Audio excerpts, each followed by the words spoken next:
Orang penumpang tewas dan 9 terluka akibat mobil travel menabrak dump truck di tol Cipularang, Purwakarta, Jawa Barat.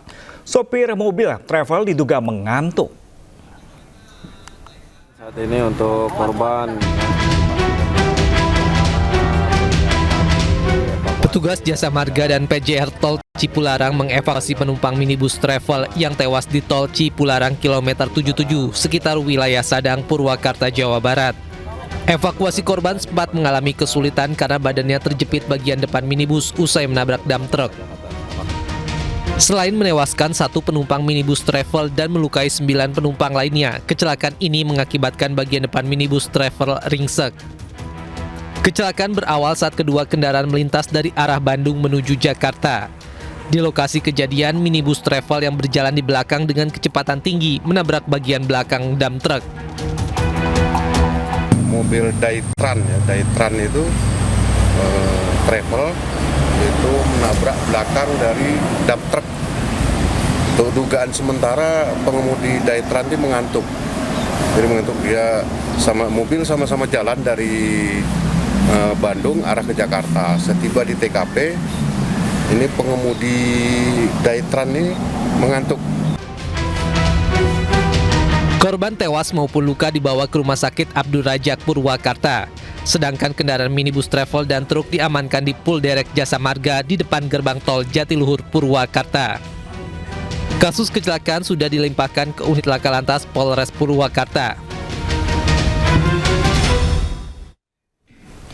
Sementara itu, pemirsa, mobil yang dikemudikan seorang mahasiswa terbakar di tol Cisumdawu, Sumedang, Jawa Barat. Tragis, mahasiswa pengemudi mobil tewas.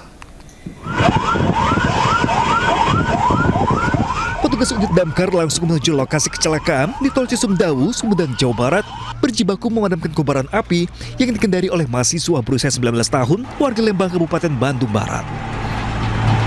Diduga kecelakaan tunggal terjadi setelah kendaraan hilang kendali ke kiri jalan, menabrak rambu peredam tabrakan atau cross cushion, hingga kendaraan terpental memasuki jalur darurat dan terbakar.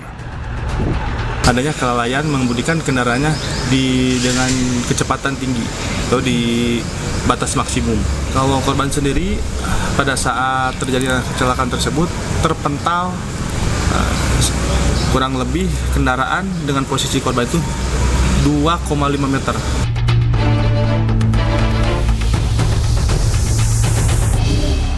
Sementara itu, korban meninggal dunia, seorang mahasiswa, kini berada di Rumah Sakit Umar Wirahadi, Kusuma, Sumedang.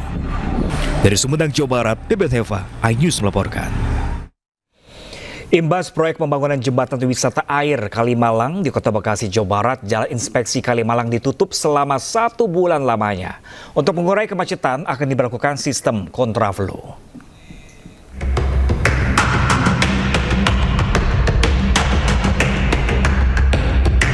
Dinas Perhubungan Kota Bekasi, Jawa Barat mulai menerapkan rekayasa lalu lintas berupa kontraflow di ruas jalur selatan Jalan Inspeksi Kalimalang, Bekasi Selatan, Kota Bekasi, Jawa Barat. Sejumlah rambu lalu lintas serta papan penutupan jalur dipasang petugas. Penutupan dilakukan mulai dari Jalan Villa Raya arah Jakarta, ruas sisi selatan Kalimalang, hingga jembatan Rumah Sakit Primaya, Bekasi Barat. Penutupan jalan dilakukan selama sebulan penuh, mulai 13 Oktober hingga 13 November mendatang. Langkah ini dilakukan untuk mendukung proyek pembangunan jembatan baru wisata air Kalimalang. Bagi pengguna jalan yang melintas jalan dari Jalan Kiai Haji Nur Ali, mulai dari segmen jembatan Villa Baru sampai dengan jembatan Primaya, agar lebih meningkatkan kewaspadaan. Karena di situ akan dilakukan kontraflow kurang lebih sejauh 200 sampai dengan 300 meter selama 30 hari ke depan. Rekayasa lalu lintas dilakukan guna menjaga kelancaran arus lalu lintas kendaraan selama proyek pembangunan berlangsung, terutama di jam sibuk pagi dan sore hari. Dari Bekasi, Jawa Barat, Rahmat Hidayat, iNews melaporkan. Dan pemirsa, untuk mengetahui seperti apakah kondisi arus lalu lintas saat ini, kita sudah terhubung bersama rekan kami Ismalia di Jalan Raya Kalimalang, Bekasi, Jawa Barat. Halo, selamat siang Ismalia. Seperti apakah pantauan Anda arus lalu lintas saat ini di sana?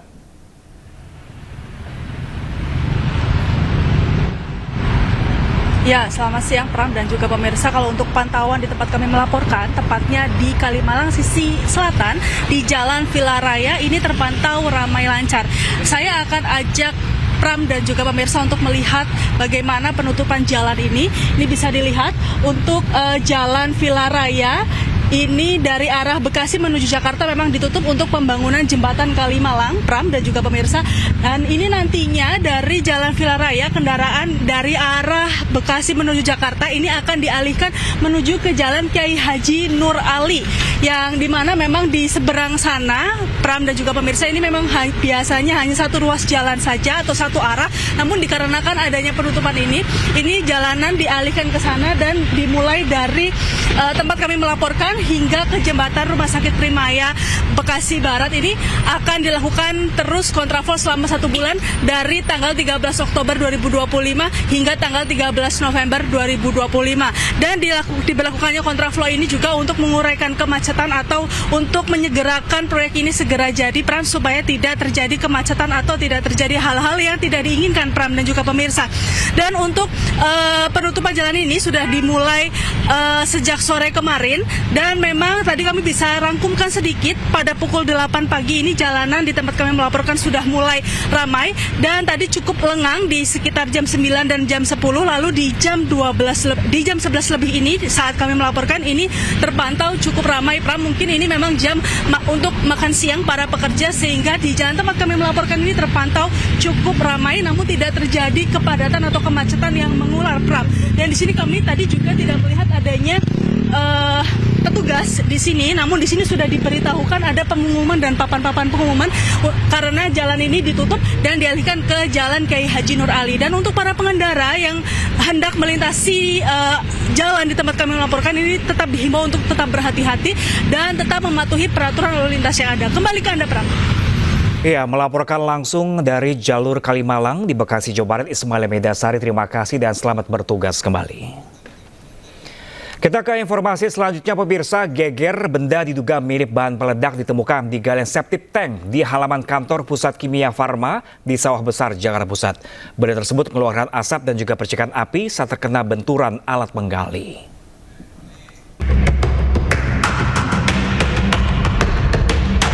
Inilah video amatir saat seorang pekerja mencoba mencari tahu sebuah benda yang mengeluarkan asap putih di halaman kantor Pusat Kimia Farma, Jalan Budi Utomo, Sawah Besar, Jakarta Pusat.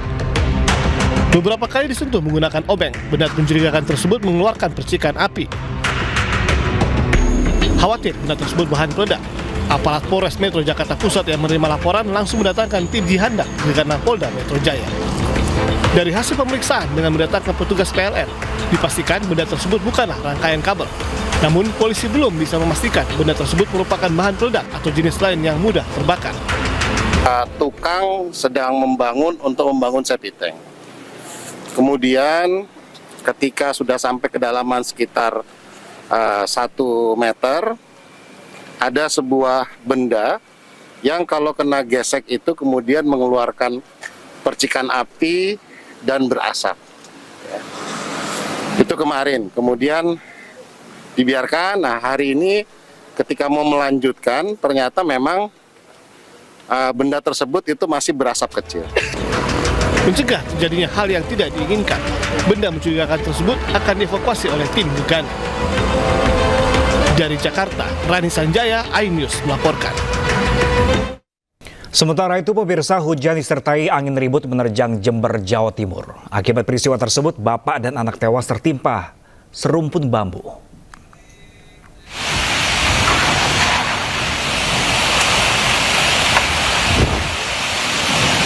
Video amatir merekam saat hujan deras disertai angin ribut melanda kota Jember, Jawa Timur.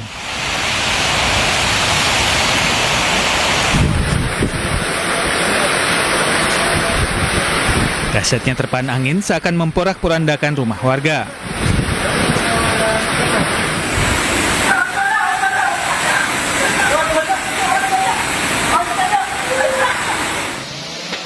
Akibat peristiwa ini, bapak dan anak tewas tertimpa serumpun bambu saat memberikan makan kambing di dalam kandang. Evakuasi korban berlangsung dramatis. Petugas gabungan harus memotong bambu untuk mengevakuasi jasad keduanya. Kedua korban kemudian dibawa ke kamar jenazah RSD Suban di Jember untuk diidentifikasi.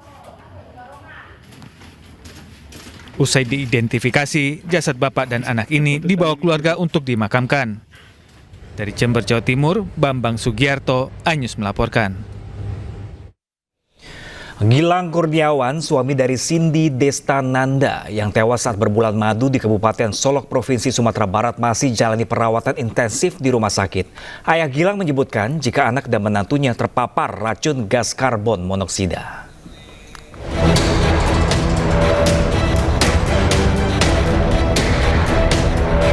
Pasca dirujuk ke Kota Padang, Gilang Kurniawan, suami dari Cindy Destananda yang tewas saat berbulan madu, kini masih menjalani perawatan intensif di Rumah Sakit Semen Padang. Gilang didiagnosa keracunan gas karbon monoksida. Asti John, ayah Gilang, juga meminta bentuk pertanggungjawaban dari pihak pengelola glamping tempat Gilang dan Cindy berbulan madu. Diagnosa dirujukan itu disebutkan dia keracunan monoksida. Monoksida ya. Penurunan kesadaran karena pengaruh di racun itu. Makan biasa normal. Kalau bicara, kalau orang yang kenal datang sama dia kenal. Kalau untuk bicara 1-2 itu dia bisa, tapi bicara banyak nggak bisa dia. Gilang kini sudah dapat diajak berbicara, namun belum bisa lama dan cenderung lupa dengan kejadian sebelumnya. Dengan perawatan maksimal yang dilakukan, ayahnya berharap Gilang dapat segera pulih seperti sedia kala. Sebelumnya pemirsa, bulan madu berujung maut terjadi di kamar glamping di Solok, Sumatera Barat. Sang istri ditemukan tewas di penginapan sementara suaminya kritis. Pasang pengantin baru ini keracunan gas dari pemanas air di kamar mandi penginapan.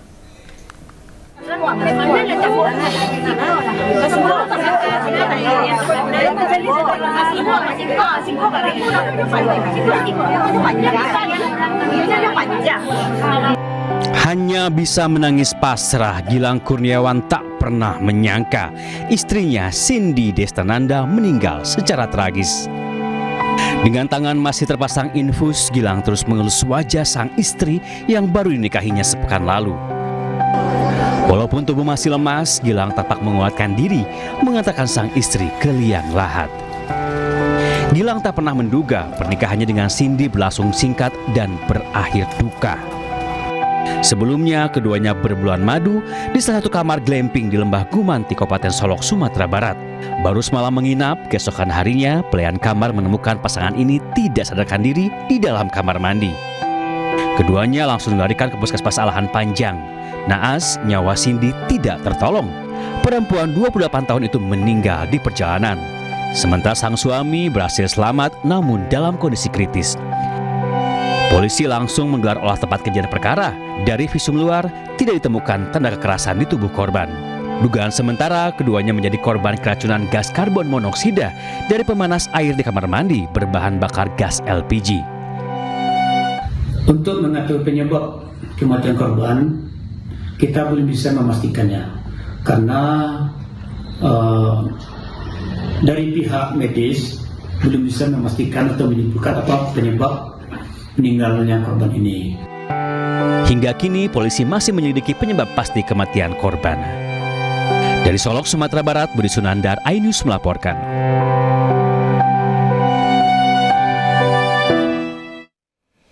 Kita beralih ke kasus lainnya pemirsa, misteri di balik tewasnya gadis remaja 14 tahun terapis Delta Spa belum terungkap.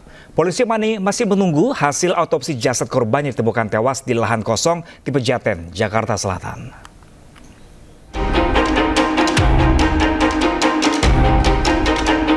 Direktorat Perlindungan Perempuan dan Anak dan Perlindungan Perdagangan Orang Bareskrim Polri melakukan asistensi terhadap kasus meninggalnya anak di bawah umur di daerah Pejaten, Jakarta Selatan. Anak 14 tahun berinisial RTA ini diketahui merupakan terapis Delta Spa. Penyidikan kasus kematian RTA hingga kini masih dilakukan tim penyidik Polres Metro Jakarta Selatan. Hingga kini tim penyidik masih menunggu hasil autopsi jasad korban untuk mengetahui penyebab kematiannya. Kapolres Metro Jakarta Selatan Kombes Pol Nicholas Ari Lilipali menyatakan tim penyidik juga masih mendalami mengenai perekrutan korban yang masih di bawah umur sebagai terapis Delta Spa. Ia mengungkap dalam penyidikan ini didalami tindak pidana sebagaimana pasal perlindungan anak. Nicholas menjelaskan sejauh ini sudah ada 15 saksi dari pihak Delta Spa yang dilakukan pemeriksaan terkait kasus ini. Mereka terdiri dari pihak manajemen spa, teman-teman terapis korban, hingga security tempat RTA bekerja. Nicholas menambahkan dalam kasus ini keterangan korban hendak lari dari tempat kerjanya baru dari pihak keluarga. Penyidik masih perlu mendalami dengan menelusuri sistem perekrutan untuk mengetahui apakah korban memang meninggal saat hendak melarikan diri dari pekerjaannya. Tim Liputan Anyus melaporkan. Kasus kematian terapis Delta Spa berinisial RTA di Pasar Minggu, Jakarta Selatan masih terus diselidiki polisi. Korbannya diketahui berusia 14 tahun sehingga ada dugaan tindak pidana perdagangan orang atau TPPO dan eksploitasi terhadap anak.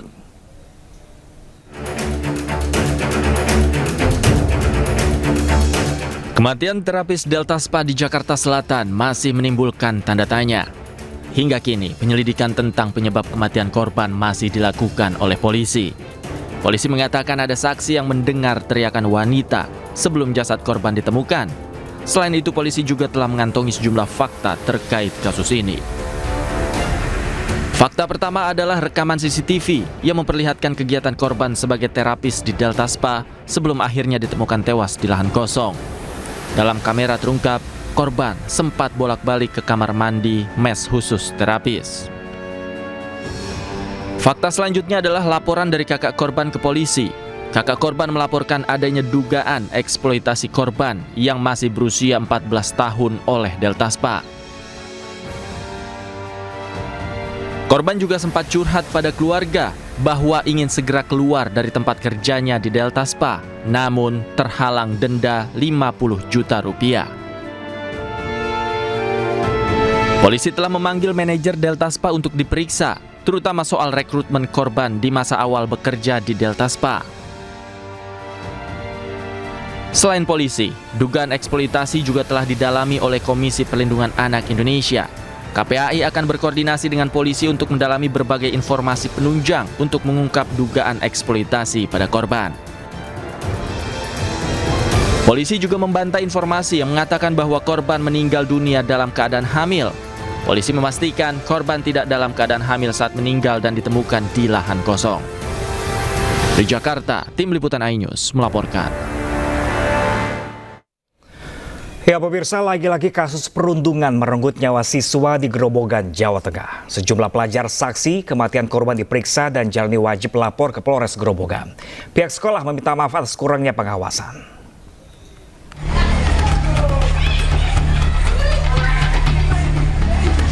Sejumlah pelajar yang menjadi saksi kasus kematian Aga Bagus Perwira, siswa kelas 7 SMPN 1 GR Grobogan, Jawa Tengah, menjalani pemeriksaan dan wajib lapor ke Unit Pelayanan Perempuan dan Anak Satreskrim Polres Grobogan. Selain pelajar, seorang guru dan wali kelas juga diperiksa untuk mengungkap kasus ini.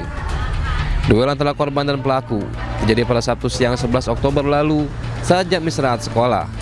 Pihak sekolah mengakui kurangnya pengawasan saat jam istirahat sehingga tidak mengetahui adanya duel antara para siswa. Dengan meninggalnya member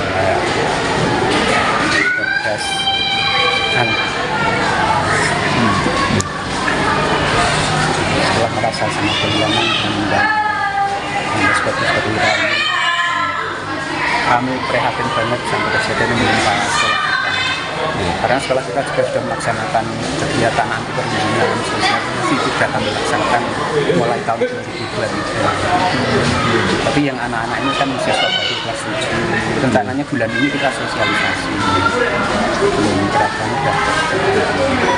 Kami minta maaf ini seperti sesuatu yang pelajaran berharga bagi SMP.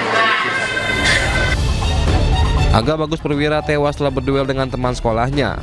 Berdasarkan hasil autopsi, Angga mengalami patah tulang leher, penggumpalan darah di bagian otak, serta memar di bagian kiri dan kanan tulang kepala akibat benturan benda keras.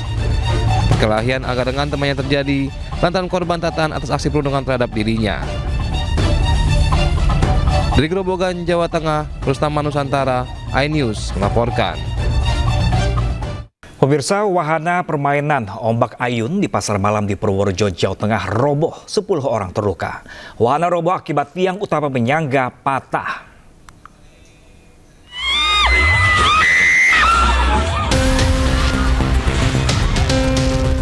Jeritan histeris dan teriakan panik terdengar saat wahana ombak banyu di sebuah arena pasar malam tiba-tiba roboh. 10 penumpang wahana tergeletak di tanah. Warga kemudian mengevakuasi seluruh korban ke puskesmas terdekat untuk mendapatkan pertolongan medis. Peristiwa ini terjadi di Desa Keliboto, Kecamatan Bener, Purworejo, Jawa Tengah. Penyebabnya diduga karena tiang utama penyangga wahana itu patah. Kondisinya itu tiang penyangga buat as itu roboh. Roboh atau patah, Pak? Roboh, dan untuk sandaran itu patah, bautnya jebol. Saat ini para pengunjung telah mendapatkan perawatan dan semuanya sudah diperbolehkan pulang. Dalam kasus ini polisi telah menggelar olah TKP dan memeriksa saksi untuk memastikan penyebab robohnya wahana itu. Dari Purworejo, Jawa Tengah, Joy Hartoyo Anyus melaporkan. Dinas Kesehatan kerahkan tim untuk menyelidiki dugaan malpraktik dalam kematian seorang wanita di Bekasi, Jawa Barat. Gulungan kain kasa didapati tertinggal di dalam perut jasad korban. Buka terang-terangan, astagfirullahaladzim. Ya Allah, ya Rabbi. Bener ini mah dokter. Astagfirullahaladzim. Warga di Kabupaten Bekasi, Jawa Barat dihebohkan dengan video dugaan malpraktik. Video memperlihatkan warga yang sedang memandikan jenazah seorang wanita menemukan kain kasa dari perut korban. Perut korban berlubang usai operasi dan hanya disumpal dengan kain kasa. Belakangan diketahui almarhumah bernama Mursiti berusia 62 tahun, warga Kampung Pamahan, Kecamatan Pebayuran, Kabupaten Bekasi, Jawa Barat. Awalnya almarhum menderita sakit bisul, lalu dibawa ke rumah sakit di kawasan Rengas Dengklok, Karawang. Kemudian ia dioperasi keesokan harinya, dan usai operasi Mursiti diperbolehkan pulang dan menjalani rawat jalan. Namun kondisinya menurun hingga akhirnya meninggal dunia. Sampai merintih, nggak bisa tidur, nggak bisa apa, makan juga susah, kesakitan, terus gitu. Ya Allah, ya Rabbi, di dalamnya Pak, berlubang gede-gede banget. Harapan Ibu sebagai keluarga gimana, Ibu?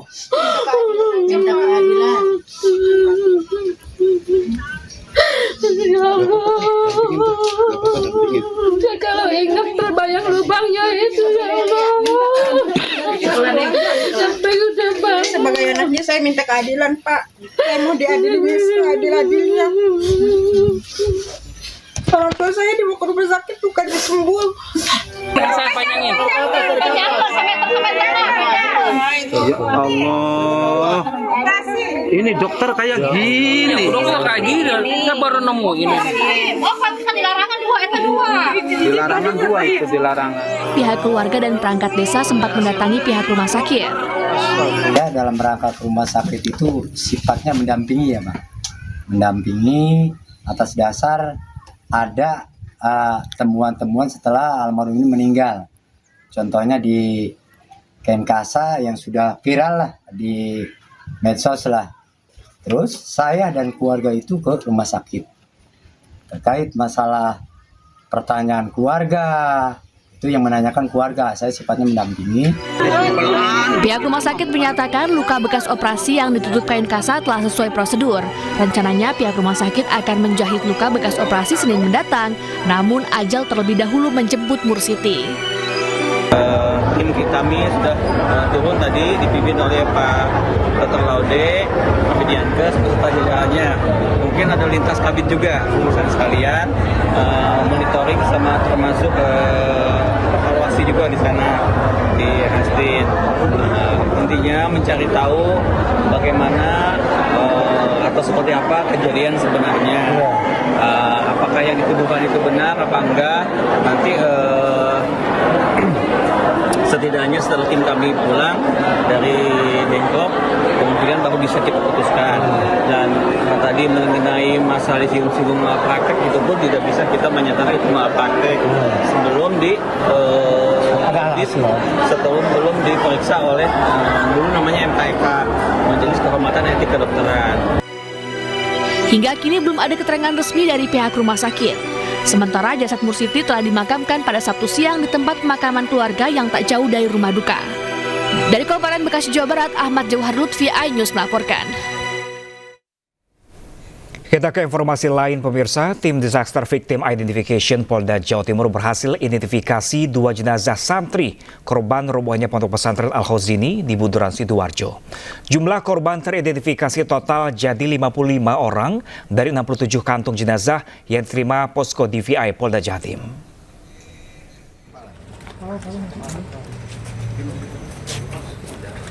Usaha mengungkap seluruh identitas korban robohnya pondok pesantren Al-Khozini Buduran Sidoarjo terus dilakukan jajaran tim DVI Polda Jawa Timur.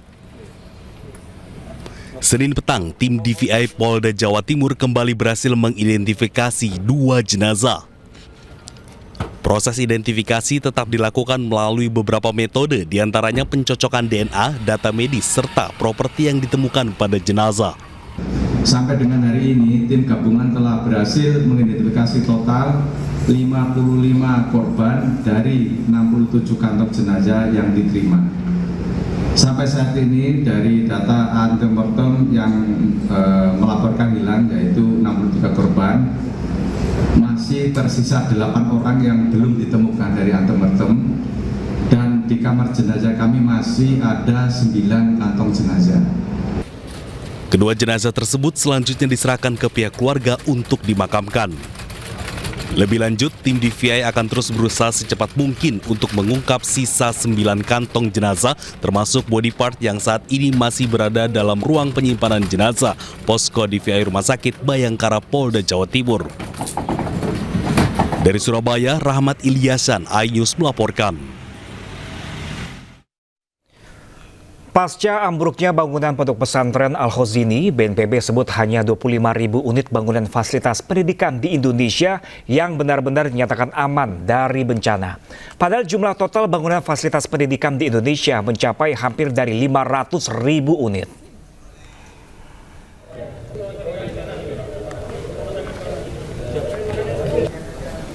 Sisanya pemirsa berdiri di zona rawan bencana, mulai dari banjir, tanah longsor, ataupun bencana lainnya. Menurut BNPB, daerah paling banyak terdapat sekolah rawan bencana berada di Jawa Timur.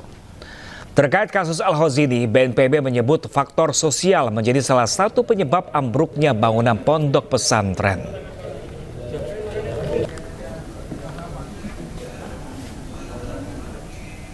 Jumlah bangunan sekolah di daerah rawan bencana di Indonesia itu sangat banyak ya. Dan yang paling banyak itu adalah Jawa Timur. Memang Jawa Timur. Jawa Timur. Itu jumlah sekolah yang berada di kawasan rawan bencana apapun itu.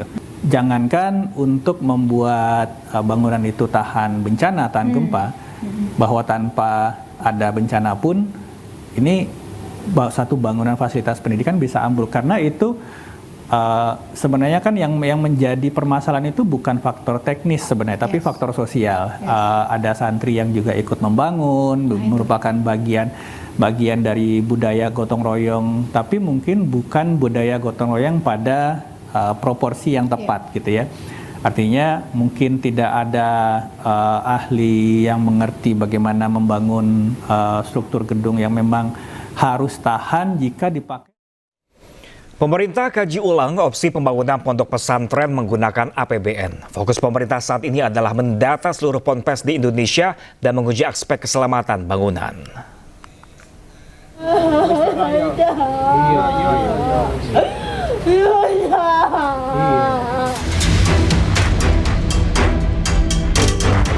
Pemerintah sedang mengkaji sejumlah opsi anggaran untuk membangun pondok pesantren di Indonesia, termasuk Ponpes Al-Khozini di Sidoarjo, Jawa Timur yang ambruk. Salah satu opsi adalah menggunakan dana APBN. Namun menurut Menteri Sekretaris Negara, prioritas pemerintah saat ini ialah mendata seluruh ponpes dan menguji aspek keselamatan bangunan. Pasca kejadian kemarin kan kemudian muncul beberapa pemikiran ya. Salah satunya adalah tadi mungkinkah pembangunan pondok pesantren itu bersumber dari pembiayaan dari APBN, tapi memang semua sedang kita pelajari ya, karena kan itu berkaitan dengan masalah jumlah, kemudian juga berkaitan dengan masalah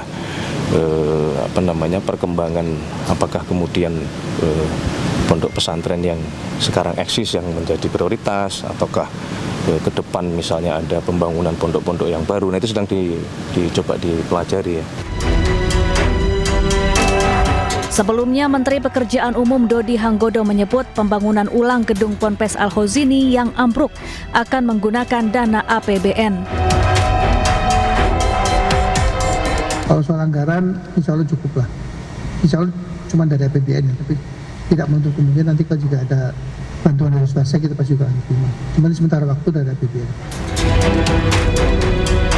Musola di Ponpes Al-Khozini, Sidoarjo, Jawa Timur ambruk akhir September lalu dan menewaskan 67 orang.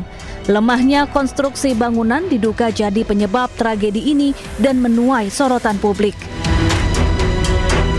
Tim Liputan iNews melaporkan. Kita beralih ke informasi lain pemirsa. Ustadz Kondang Yusuf Mansur kembali jadi sorotan setelah videonya menawarkan doa khusus bagi donatur melalui aplikasi pembayaran miliknya. UYM bantah videonya praktik jasa doa berbayar. 50.000 boleh. 1.000 pakai Patreon boleh loh, ya kan Din? 1.000 boleh pakai Patreon. Ustadz Kondang Yusuf Mansur kembali menjadi sorotan publik setelah video siaran langsungnya viral di media sosial. Aksi tersebut memicu kontroversi karena sebagian warganet menilai tindakannya menyerupai praktik jasa doa berbayar. Dalam video yang beredar, Ustadz Yusuf Mansur menawarkan doa khusus bagi penonton yang berdonasi dengan jumlah banyak melalui aplikasi pembayaran miliknya. Setelah viral, Ustadz Yusuf Mansur memberikan klarifikasinya melalui rekaman audio bahwa video viral dirinya tersebut adalah video lama dan bukan merupakan praktik jasa doa berbayar. Ya dulu kan jeda antara orang-orang ngejajal fitur transfer saat itu kan. Kalau transfer kita kena biaya admin. Terus kita kan dulu ada bikin payment gateway yang bisa transfer antar pengguna, nggak ada admin. Nah, lagi pada jajal-jajal, ya kita kongko-kongko gitu, namanya kongko-kongko. Namanya juga bercanda-bercanda. Saya bilang, ya udah nih, jajal sedekah deh. Ntar kita doain gitu modelnya. Enggak lah, insya Allah masa iya. Doain biar tetap jadi ustadz yang benar. Menteri Keuangan Purbaya Yudi Sadewa sidak ke kargo impor Pelabuhan Tanjung Priok, Jakarta Utara. Sidak ini untuk mencegah penyelundupan yang kerap terjadi di jalur hijau impor.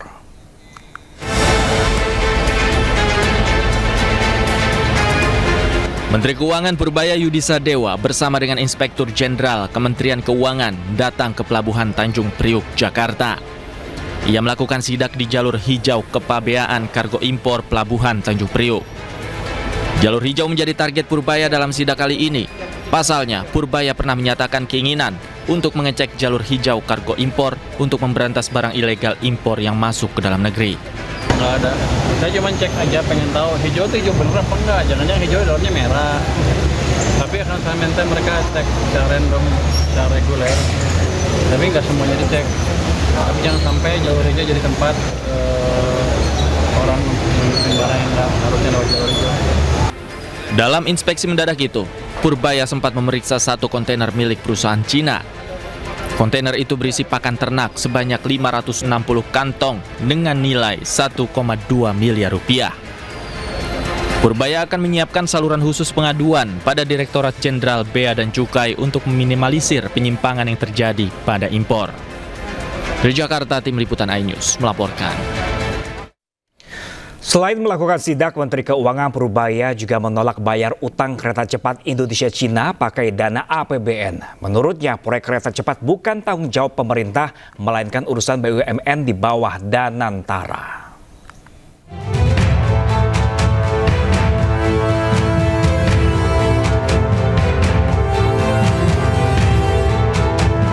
Menteri Keuangan Purbaya Yudi Sadewa menolak menggunakan APBN untuk membayar utang proyek kereta cepat Jakarta-Bandung.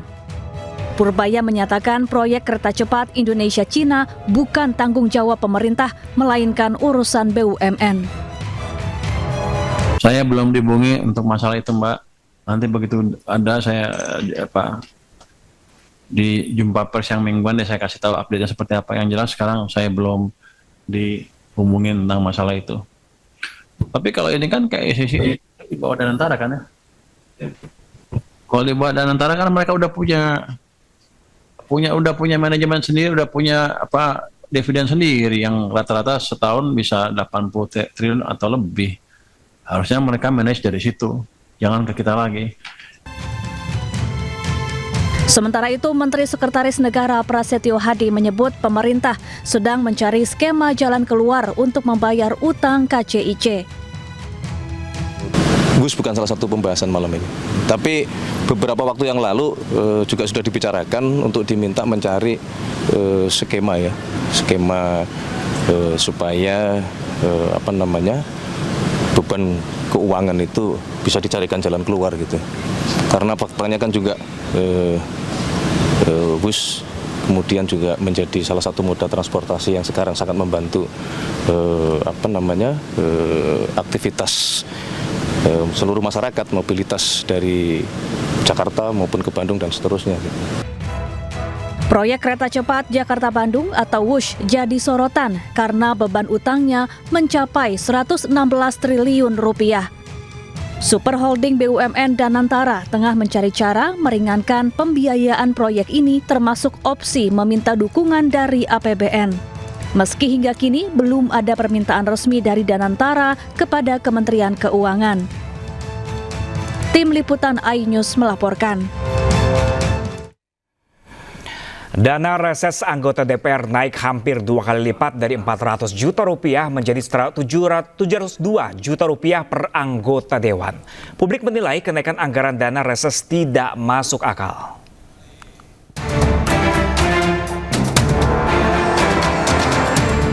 Lagi-lagi Dewan Perwakilan Rakyat disorot publik. Kali ini bukan tentang tingkah laku anggotanya yang nir empati atau tunjangan perumahan bernilai fantastis, melainkan muncul kabar dana reses melonjak naik dari 400 juta rupiah menjadi 702 juta rupiah. Sementara itu, masa reses dilakukan 4 hingga 5 kali dalam setahun. Artinya dalam setahun setiap anggota DPR menerima dana reses sebesar 2,8 hingga 3, miliar rupiah. Kenaikan anggaran dana reses sontak memantik reaksi publik. Peneliti Formavi Lusius Karus menilai dana 702 juta rupiah per anggota DPR tidak masuk akal. Tapi apakah kemudian masuk akal reses itu didanai dengan 702 juta lalu tanpa ada mekanisme pelaporan terkait kegiatan maupun tunjangannya? Saya kira ini perlu dibicarakan lagi dan 702 juta per reses per anggota itu tentu sangat fantastis sehingga perlu dihitung lagi budget yang paling masuk akal untuk kegiatan reses ini dengan hasil-hasil yang kemudian kita lihat selama ini kira-kira berapa dan itu tentu tidak sampai 702 juta itu.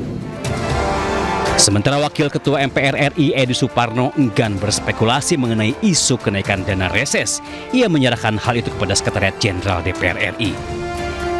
Betul, ini saya serahkan kepada Sekretariat Jenderal DPR untuk bisa menjelaskan ini karena beliaulah yang sudah diberi tugas untuk memberikan informasi satu pintu dari DPR gitu ya. Terima kasih. Sebagai bentuk pertanggungjawaban dan transparansi, DPR akan membuat aplikasi khusus agar masyarakat bisa mengetahui penggunaan dana reses. Tim Liputan iNews melaporkan. Isu kenaikan dana reses anggota DPR dari 400 juta rupiah menjadi 702 juta rupiah menuai reaksi publik. Dan berikut penjelasan terkait dana reses dan kegiatan masa reses anggota DPR RI.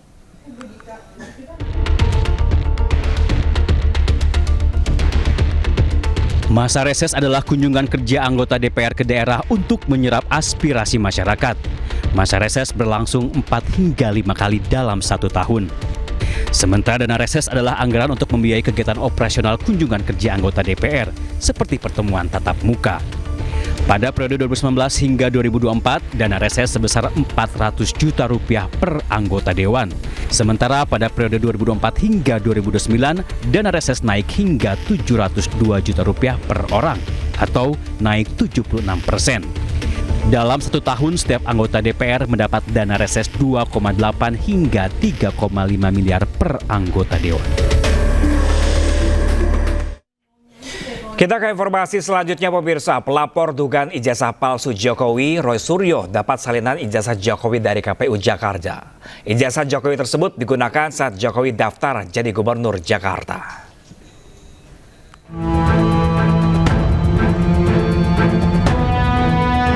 Roy Suryo dan seluruh pihak yang terlibat dalam kasus dugaan ijazah palsu Jokowi mendatangi kantor KPU Jakarta. Mereka datang untuk mengambil salinan ijazah Jokowi yang telah dilegalisir.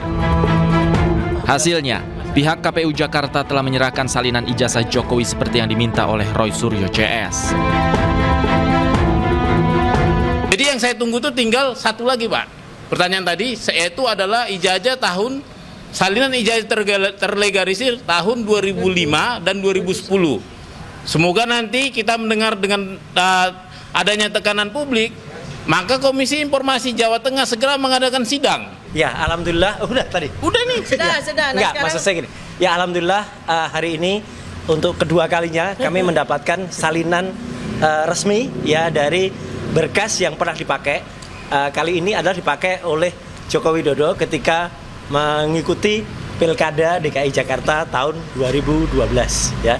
Jadi ini akan menjadi bukti sangat kuat bagi kami untuk meneruskan perjuangan kami, karena apa yang ada di berkas ini adalah sama atau identik dengan yang sudah kami teliti, dan kami berkesimpulan 99,9% ini adalah palsu. Salinan berkas ijazah Jokowi yang diserahkan KPU Jakarta adalah berkas administrasi yang sebelumnya diserahkan Jokowi untuk mencalonkan diri sebagai calon gubernur Jakarta pada tahun 2012 yang lalu. Roy Suryo CS menilai ada kejanggalan pada salinan tersebut dan yakin bahwa ijazah Joko Widodo palsu. Dari Jakarta, Tim Liputan iNews melaporkan. Pegiat media sosial Tifauzia Tiasuma atau Dr. Tifa ungkap alasannya melakukan ziarah ke makam orang tua Jokowi.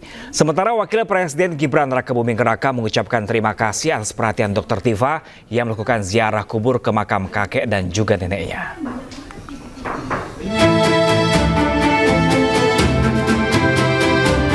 Pegiat media sosial Tifauzia Tiasuma atau Dr. Tifa belum lama ini melakukan ziarah ke makam orang tua dari mantan Presiden Joko Widodo.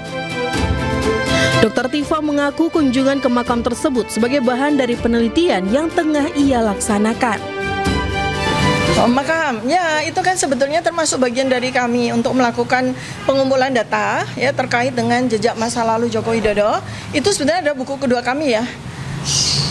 Namanya Jokowi's Dark File. Jokowi's Dark File mengungkap jejak masa lalu Joko Widodo ya, yang sebetulnya menjadi buku kedua kami, tapi ini perjalanan masih cukup panjang ya, data-data masih perlu kami kumpulkan dari sumber data primer. Nah, tetapi yang sekarang ini menjadi momentum ya, menjadi urgensi adalah soal Gibran. Karena kita bersama-sama ini ya, seluruh segenap komponen bangsa ini sudah bergerak ya menuju kepada possibility impeachable untuk Gibran. Maka buku Jokowi's Dark File sedang kami kumpulkan, dan minggu lalu saya bersama RRT bersama Bang Roy Suryo dengan Pak R-nya tiga kali, ada Bang Refli Harun, ada Pak Dr. Taufik ya, R3T 2T. Ya, itu salah satu observational study kami adalah ziarah ke makam leluhur, ke makam orang tua dari Pak Joko Widodo, termasuk juga almarhum Insinyur Haji Hari Mulyono. Sementara Wakil Presiden Gibran Rakabuming Raka merespon Dr. Tifa berziarah ke makam ibu dan ayah Presiden ke-7 Joko Widodo di Karanganyar, Solo, Jawa Tengah. Gibran menegaskan makam keluarganya boleh dikunjungi siapapun yang ingin memberikan doa.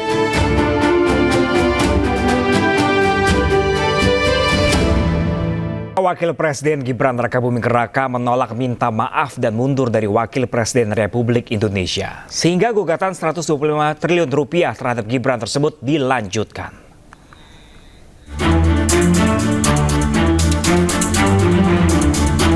Mediasi gugatan perdata 125 triliun rupiah yang diajukan Subhan Palal terhadap Wakil Presiden Gibran Rakabuming Raka menemui jalan buntu.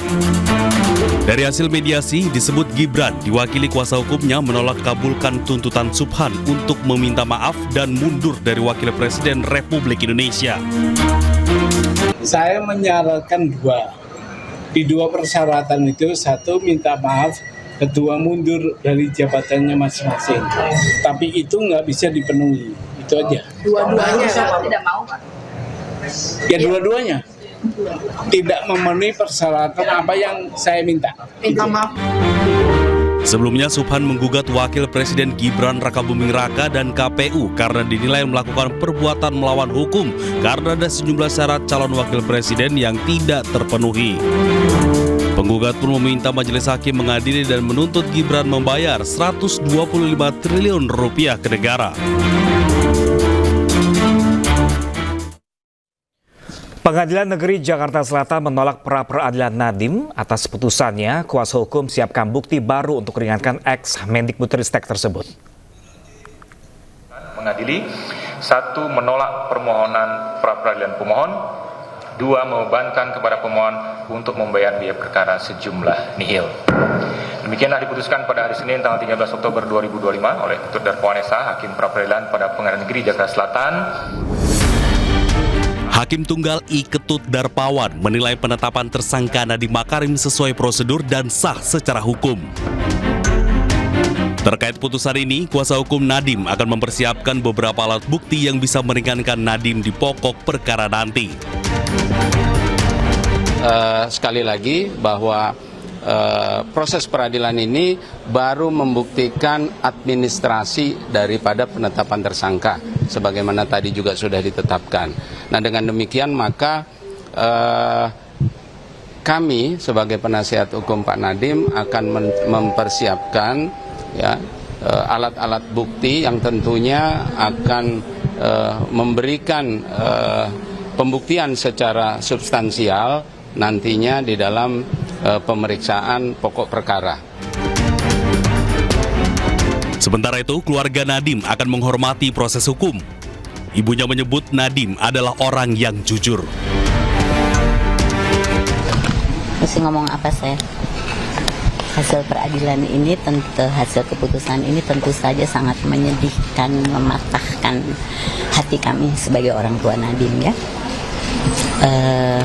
Kami tahu bahwa anak kami adalah orang yang bersih, yang menjalankan seluruh pekerjaannya, karirnya itu dengan prinsip-prinsip itu. Seperti yang udah pernah saya katakan, dengan prinsip-prinsip moral dan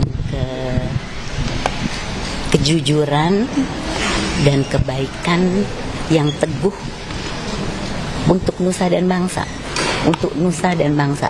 Kita sedih dan nggak mengerti mengapa ini semua bisa terjadi, tapi setelah mengatakan itu ya udah, sekarang kita hadapi perjuangan ke depan yang pasti masih panjang, nggak mungkin kan, tapi saya tahu bahwa anak saya anak yang jujur dan dia akan berjuang dan dia akan mengungkapkan kejujurannya itu. Sebelumnya, Kejaksaan Agung menetapkan Nadiem tersangka bersama 4 orang lainnya dalam kasus pengadaan laptop Chromebook. 4 orang telah ditahan, sementara 1 tersangka Juristan masih buron.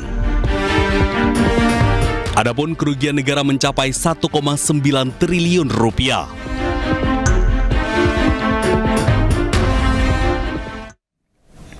Anak pengusaha Riza Khalid, Muhammad Keri Adrianto Riza, dan 4 tersangka lain menjalani sidang perdana kasus dugaan korupsi, tata kelola minyak mentah dan produk kilang di PT Pertamina.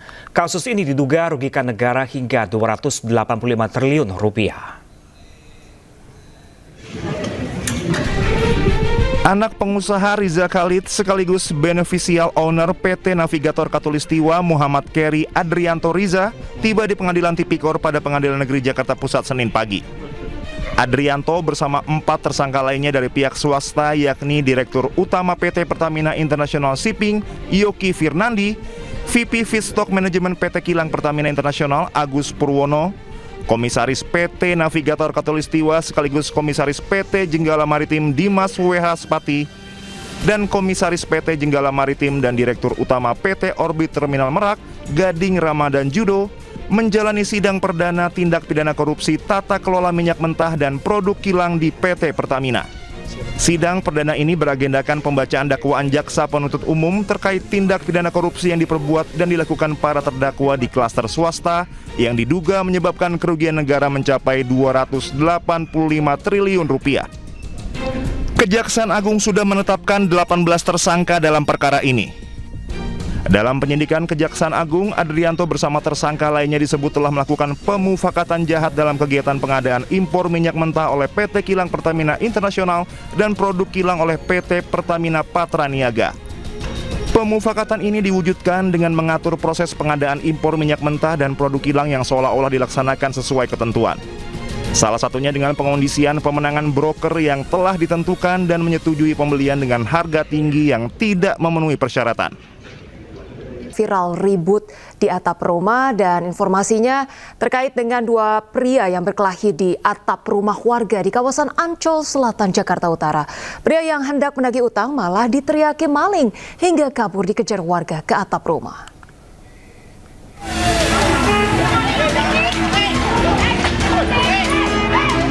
Inilah video yang viral di media sosial.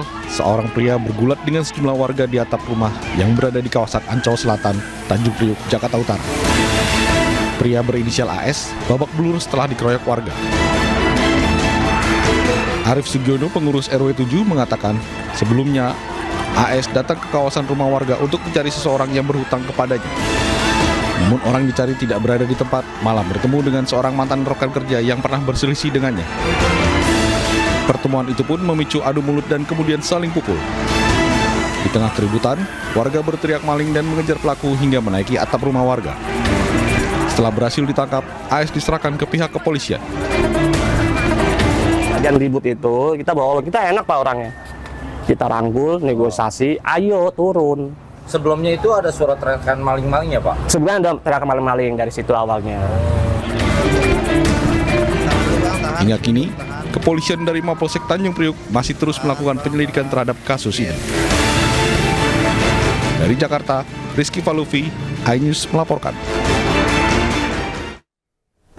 Pemirsa, asik ditinggal ngopi, motor gede milik seorang wanita raib dicuri di parkiran mal di Senayan, Jakarta Pusat.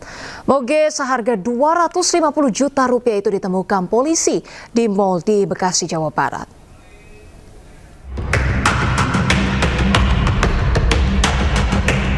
Hanya dalam hitungan detik, seorang pria bermasker dan memakai helm membawa kabur motor gede yang terparkir di pusat perbelanjaan Senayan, Jakarta Pusat. Pencurian moge seharga 250 juta rupiah ini terjadi saat wanita muda pemilik motor sedang di kedai kopi di lantai 1 mal usai kegiatan bersama komunitas pecinta Harley.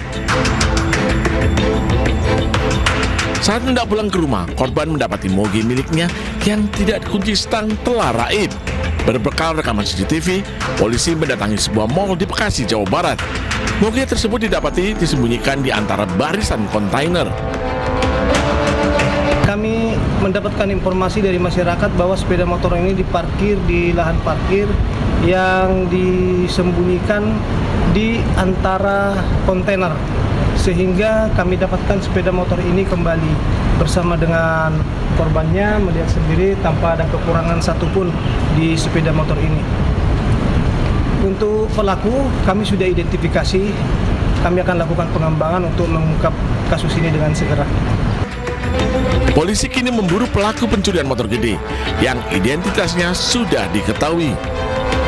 Dari Jakarta, Rani Sanjaya, iNews melaporkan. Pemirsa, dua orang warga Pacitan melaporkan Tarman, kakek berusia 74 tahun yang menikahi gadis 24 tahun dengan mahar 3 miliar ke polisi.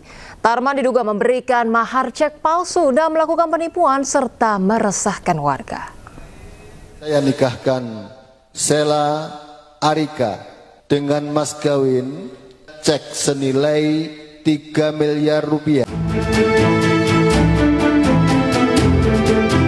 Dua orang warga Pacitan melaporkan Tarman, kakek 74 tahun yang baru saja menikah dengan Sheila Arika, gadis berusia 24 tahun dengan mahar 3 miliar rupiah ke polisi.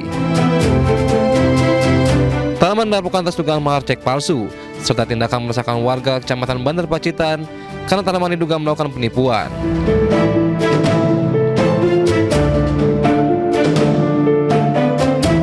Itu sudah jelas kejahatan kok, penipuan pemalsuan surat cek itu kan sudah ada pasal itu Mas, itu loh. Masa itu akan dibiarkan? Harapannya supaya ditindak oleh. Ya harus ditindak Mas. Saya tidak berharap. Itu sudah pasti palsu. Menurut saya ya dari awal Mas. Pokoknya palsu harus ditindak. Saya tidak berharap, harus wajib. Sebelumnya, video pernikahan kakek Tarman dan Sheila Arika viral di media sosial. Dalam pernikahan yang berlangsung mewah, kakek Tarman menyerahkan mahar selembar cek senilai 3 miliar rupiah. Belakangan beredar kabar, kakek Tarman memberikan cek kosong dan kabur. Namun keluarga Sheila membantah. Ada pencairan Bu dari. Ya kalau masalah itu saya nggak tahu. Masalahnya ini kan sedang pergi. Oh, kemungkinan juga mencairkan Bu ya. Itu yang nggak tahu juga gitu. Gimana Bu? Kalau sampai detik ini belum ada yang diterima. Gitu intinya. Selain memberikan mahar cek senilai 3 miliar rupiah, kakek Tarman juga memberikan uang sebesar 100.000 rupiah bagi para tamu undangan. Keluarga berharap cek yang diberikan Tarman benar dan bisa dicairkan. Dari Pacitan, Jawa Timur, Ahmad Subeki, iNews melaporkan. Pemirsa, Wakil Kepala Minimarket di Res Area Kilometer 72 Tol Cipularang ditetapkan sebagai tersangka pembunuhan dan perkosaan terhadap karyawannya. Sadis pemirsa, pelaku membuang jasad korban di Sungai Citarum.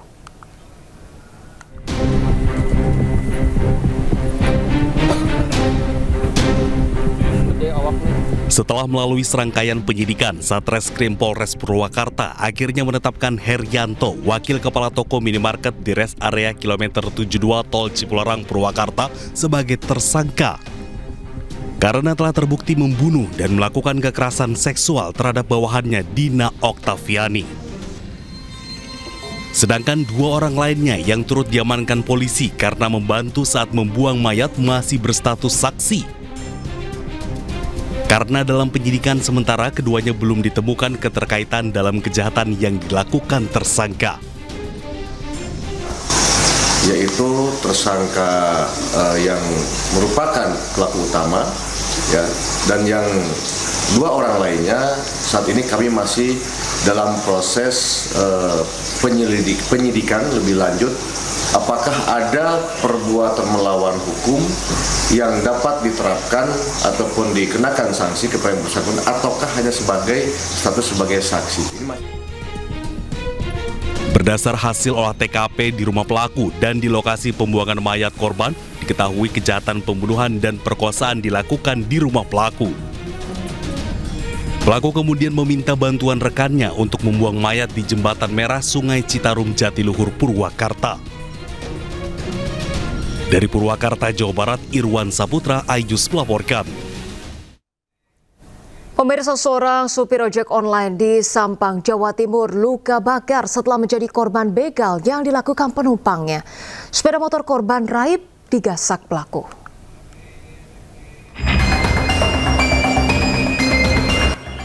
Seorang pria berusia 48 tahun di Jalan Dusun Panyiburan, Jrengik, Sampang dibakar penumpangnya dan motor korban dibawa kabur. Saat kejadian, korban warga Sidoarjo sedang dalam perjalanan dari Surabaya menuju Bangkalan bersama pelaku. Korban tidak curiga terhadap pelaku yang akan diantar ke lokasi yang diminta. Tanpa diduga, pelaku turun dari sepeda motor korban dan langsung menyiramkan bahan bakar ke tubuh korban dan membakarnya. Korban dirujuk ke RSUD Sampang karena mengalami luka bakar serius. Kendaraan Vario dibawa lari penumpangnya, sehingga karena pengemudi ojol karena terbakar badannya berguling-guling di jalan dan meminta tolong kepada warga sekitar untuk memadamkan. Pelaku kini diburu polisi. Dari Sampang, Jawa Timur, Fatur Rahman, iNews melaporkan. Pemirsa, aksi kejar-kejaran mobil polisi dengan mobil kurir narkoba pembawa sabu dan ekstasi terjadi di Bekasi, Jawa Barat. Polisi harus melepaskan tembakan peringatan untuk hentikan mobil pelaku.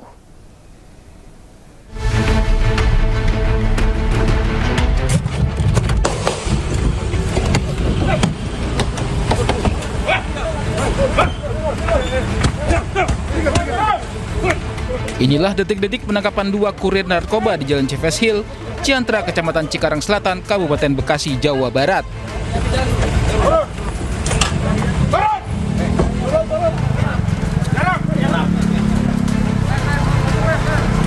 Pelaku yang mengendarai mobil jenis sedan putih ini berupaya hindari kejaran tim penyidik di Tipit Narkoba Bareskrim Polri. Kedua pelaku langsung dibekuk tanpa perlawanan. Dari hasil penggeledahan, petugas menemukan 2 koper biru berisi 20 bungkus sabu sebanyak 20 kilo dan 4 bungkus ekstasi dengan total 20.000 butir.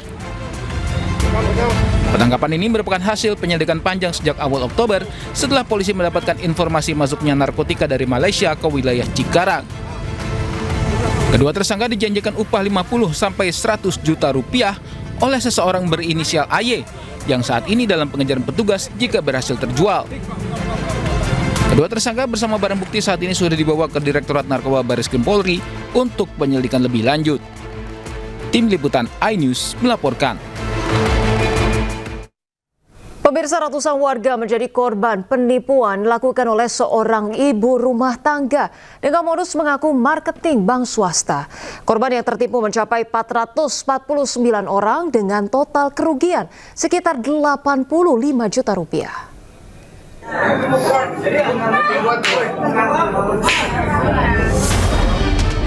Ratusan warga mayoritas emak-emak menggeruduk Polsek Tanjung Karang Barat, Kota Bandar Lampung, Lampung.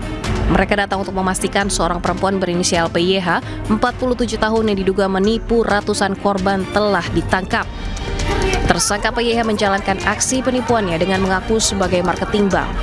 Tersangka menjanjikan kemudahan pinjaman dana dengan biaya administrasi ringan. Untuk pinjaman 3 juta rupiah, korban hanya diminta membayar 30.000 rupiah. Sedangkan untuk pinjaman 15 juta rupiah, korban harus membayar hingga 500.000 rupiah. Tak cukup di situ, tersangka juga mengiming-imingi bonus uang sebesar 750.000 rupiah per bulan selama 1 tahun. Bagi siapa saja yang dapat mendatangkan 100 calon pepinjam baru. Namun janji itu tak pernah terwujud. Dana pinjaman yang dijanjikan tak kunjung cair dan uang administrasi yang sudah diserahkan tak pernah kembali. Total korban yang tertipu mencapai 449 orang dengan total kerugian sekitar 85 juta rupiah. Mencari nasabah yang mau meminjam uang besarannya dari 3 juta sampai 8 juta dengan syarat menyerahkan KK dan KTP untuk didata guna dibuatkan rekening online Bank BCA, kemudian mendapatkan uangnya 30.000 untuk administrasi peminjaman sebesar 3 juta dan uang 500.000 kalau minjam sebesar 15 juta, dan menjanjikan kepada para korban ini bila bisa membawa 100 orang peminjam lainnya maka akan dijadikan sebagai leader. Atas perbuatannya, tersangka dijerat pasal 378 KUHP tentang penipuan dan pasal 372 KUHP tentang penggelapan dengan ancaman hukuman 4 tahun penjara. Pemirsa, diduga pipa bocor gas alam di depan rumah warga di Palembang semburkan api setinggi 1 meter. Salah satu warga yang sedang melakukan pelebaran parit nyaris terbakar hingga menimbulkan kepanikan.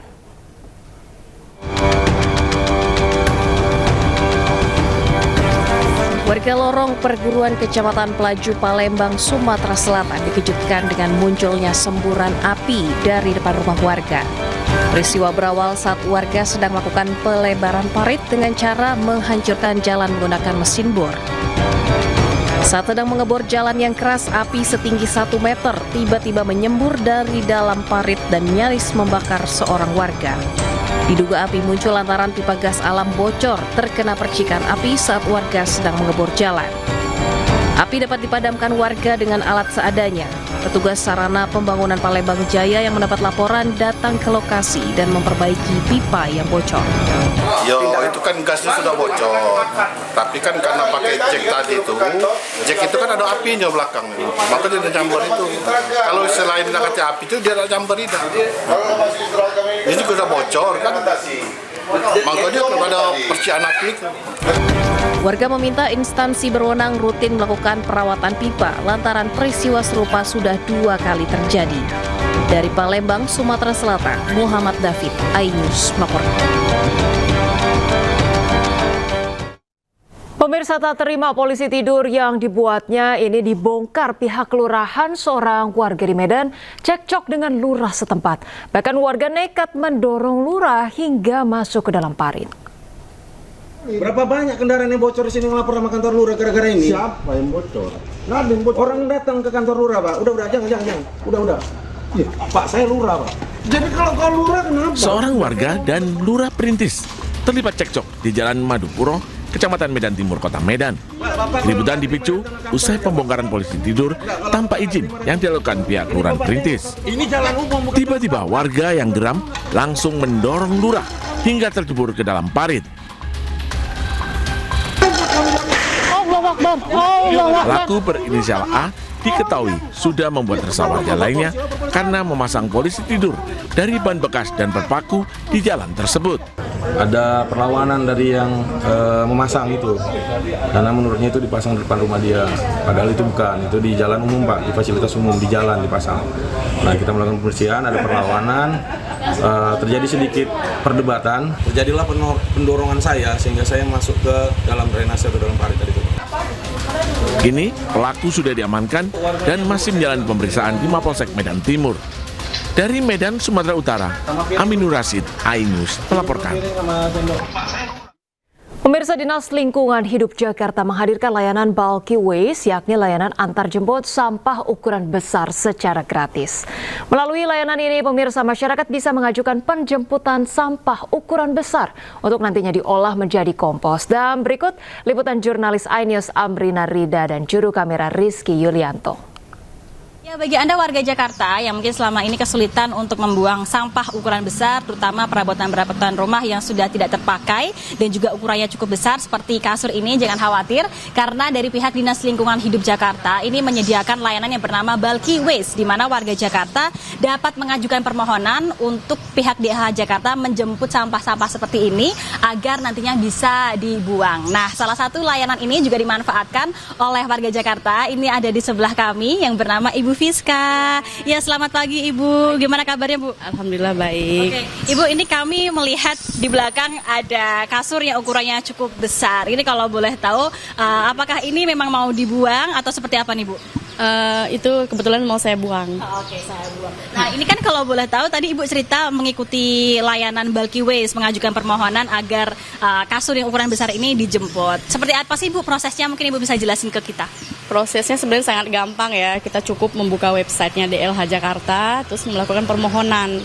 Lalu saya dihubungi. Oke, nah kalau dari Ibu sendiri, gimana sih tanggapan sebagai warga Jakarta ada layanan jemput bola seperti ini sebagai warga Jakarta, tanggapannya seperti apa?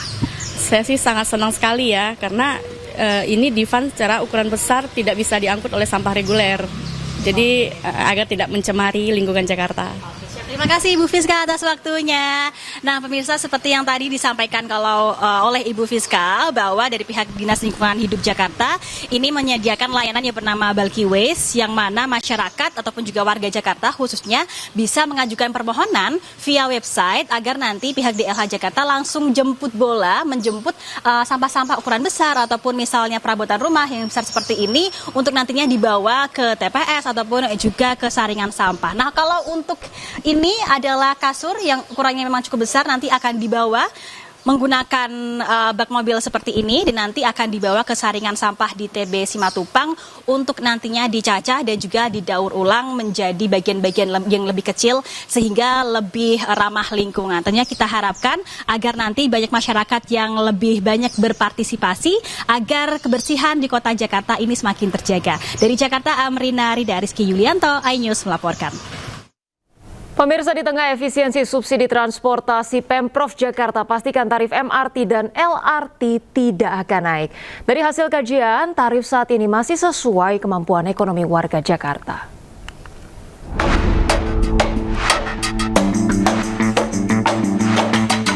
Pemerintah Provinsi Jakarta tengah mengkaji kebijakan pemerintah pusat yang mengurangi transfer dana untuk efisiensi subsidi transportasi.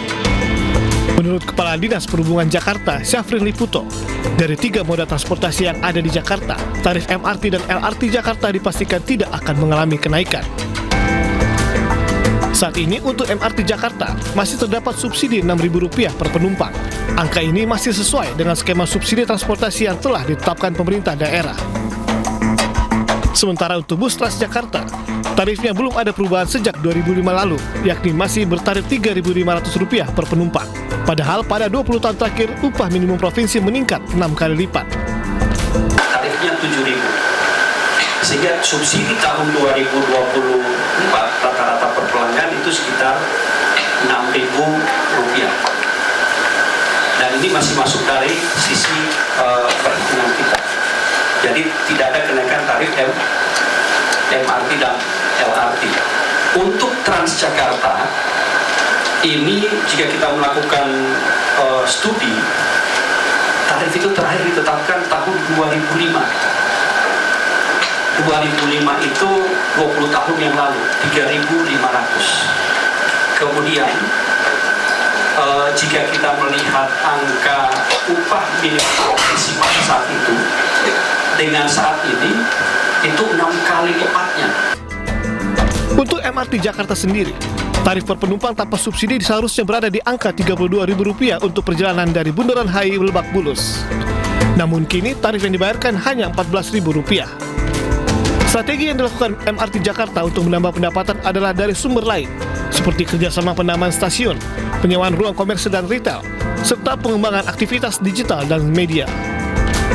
Dari Jakarta, Chandra Bramandika, iNews melaporkan. Pasca kegagalan Indonesia lolos ke Piala Dunia 2026, gelombang seruan pemecatan pelatih Timnas Patrick Kluivert menggema. Menanggapi seruan ini, manajer Timnas Indonesia Sumarji menyebut semua keputusan ada di Komite Eksekutif PSSI.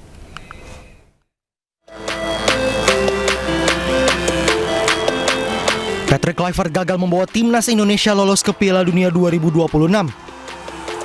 Pelatih asal Belanda itu tidak bisa mempersembahkan satupun kemenangan dari 2 laga pada putaran keempat kualifikasi Piala Dunia 2026 zona Asia.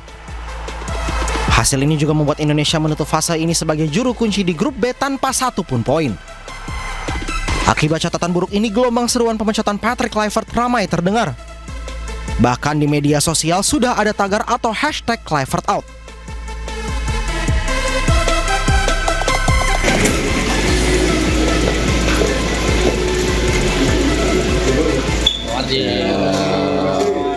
Menanggapi seruan ini, manajer Timnas Indonesia Sumarji menyebut semua keputusan ada di Komite Eksekutif PSSI.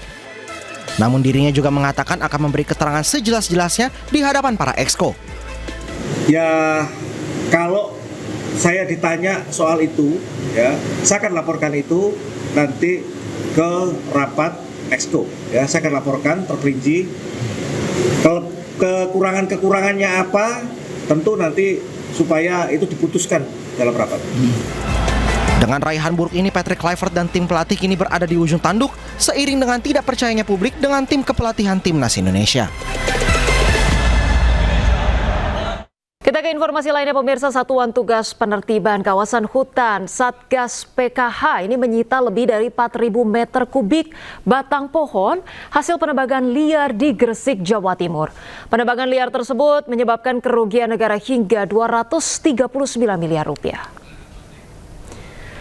Dan pemirsa, informasi tadi sekaligus menutup iNews yang hari ini. Pemirsa, temukan informasi-informasi terbaru lainnya di www.inews.id, dan cuplikan tayangan berita iNews dapat Anda saksikan di kanal YouTube @official iNews. Pemirsa, selanjutnya Anda akan menyaksikan Pemimpin Rakyat bersama dengan Sabrina Hasyilah. Pemirsa, update informasi terbaru Anda dengan berita-berita aktual juga hangat dan sejukkan dulu dengan air mineral yang murni dan alami. Saya Rosalin Chu pamit undur diri, selamat beraktivitas dan sampai jumpa.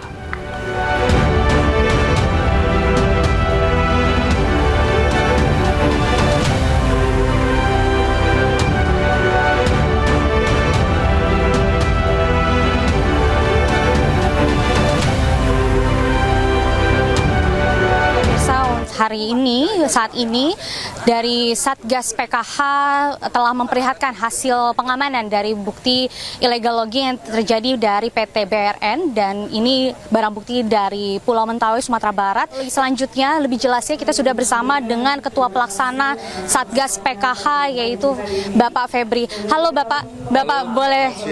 Selamat siang Bapak. Bapak, kita mau bertanya untuk dari kronologi pengamanan dari hasil dari illegal logging ini gimana sih Pak? Ya memang semenjak ada Satgas PKH ini pengaduan banyak kita terima.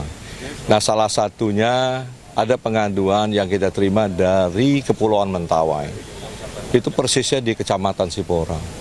Bahwa di situ ada penebangan kayu yang dicurigai oleh masyarakat setempat tanpa izin. Nah kita melakukan operasi di sana Satgas PKH.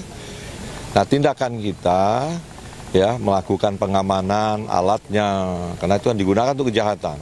Kemudian juga di sana beberapa fasilitas biscampnya. Kemudian kita juga melakukan pengamanan terhadap kayu-kayu sudah ditebang. Nah salah satu diketahui telah berangkat ke Gresik. Selanjutnya barang ini kita harapkan bisa segera diidentifikasi menjadi alat bukti dan akan diproses penyidikan untuk penetapan tersangka. Pemirsa dapat melihat di belakang saya ini dengan kayu yang sangat besar ini membutuhkan waktu selama 50 tahun ke atas untuk menjadi pohon yang sebesar ini dan akhirnya ditebang begitu saja. Sehingga memang ini akan menjadi fokus utama dari Satgas PKH untuk memberantas proses atau penebangan pohon secara ilegal. Dari Gresik, Jawa Tengah, Jessica Winoto, Dimas Winardi, iNews melaporkan.